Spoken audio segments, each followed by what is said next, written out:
भारत ने अपने सामरिक दृष्टिकोण से सबसे महत्वपूर्ण चिकन नेक कॉरिडोर को सुरक्षित करने और अपनी रक्षा तैयारियों को मजबूत करने के लिए एक और बड़ा सैन्य अभियान किया है। सिक्किम और सिलीगुड़ी के पास त्रिशक्ति 33 कॉर्प्स के नेतृत्व में एक्सटेंसिव फायर पावर एक्सरसाइज को अंजाम दिया गया। इस अभ्यास में भारतीय सेना के पैराट्रूपर्स, एयरफोर्स और आर्टिलरी डिवीजन शामिल थे, जिनका मुख्य उद्देश्य तेजी से तैनाती और प्रेसिजन स्ट्राइक क्षमताओं का परीक्षण करना था। भारत का चिकन नेक कॉरिडोर यानी कि सिलीगुड़ी कॉरिडोर उत्तर पूर्वी राज्यों को देश के बाकी हिस्सों से जोड़ता है। ये क्षेत्र सिर्फ 22 किलोमीटर चौड़ा है और इसे किसी भी संभावित हमले से सुरक्षित रखना भारत के लिए सबसे बड़ी प्राथमिकता है। चीन और बांग्लादेश के साथ इस क्षेत्र की संवेदनशीलता को देखते हुए भारत किसी भी संभावित खतरे के खिलाफ अपनी तैयारियों को लगातार बढ़ा रहा। ये सैन्य अभ्यास केवल एक सामान्य रूटीन ऑपरेशन नहीं था, बल्कि ये भारत की रणनीतिक बढ़त को मजबूत करने का हिस्सा था।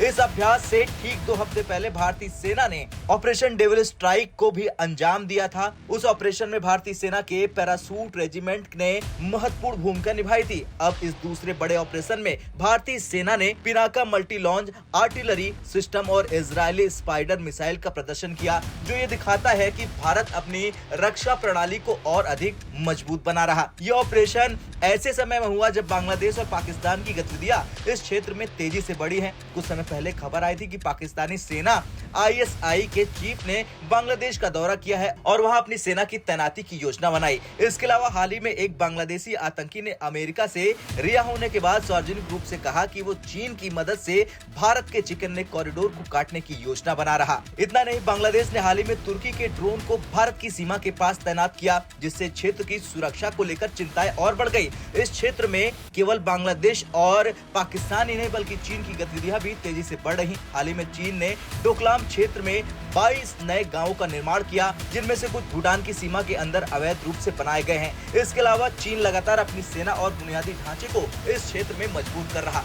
बता दें कि भारत ने इन सभी संभावित खतरों को ध्यान में रखते हुए अपनी सैन्य रणनीति को और मजबूत किया है। भारतीय सेना अब किसी भी संभावित खतरे का जवाब देने के लिए पूरी तरह से तैयार है। इस ऑपरेशन के जरिए भारत ने यह संदेश दिया कि अगर चीन, बांग्लादेश या पाकिस्तान कोई भी नापाक हरकत करेगा तो उसे तुरंत करारा जवाब मिलेगा। अब सवाल यह है कि क्या भारत को चिकन नेक का विस्तार करना चाहिए और क्या भारत करेगा?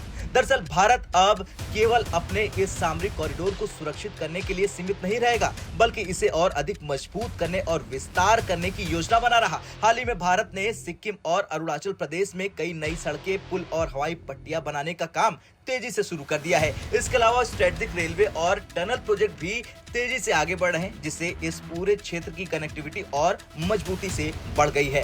खैर, भारत का ये मेजर मिलिट्री ऑपरेशन सिर्फ एक सैन्य अभ्यास नहीं बल्कि एक सख्त संदेश है कि भारत अपनी सुरक्षा को लेकर अब और कोई समझौता नहीं करेगा। चिकन नेक कॉरिडोर और डोकलाम क्षेत्र में बढ़ती गतिविधियों को देखते हुए ये साफ है कि भारत अब अपनी रक्षा रणनीति को और आक्रामक बनाने जा रहा। लेकिन सवाल तो ये है कि क्या ये ऑपरेशन चीन, पाकिस्तान और बांग्लादेश को करारा जवाब देने के लिए किया गया था? और आपका क्या कुछ कहना है? क्या भारत को जल्द चिकन नेक का विस्तार करना चाहिए? हाँ या ना में कमेंट कर जरूर बताएं। ब्यूरो रिपोर्ट, भारत तक।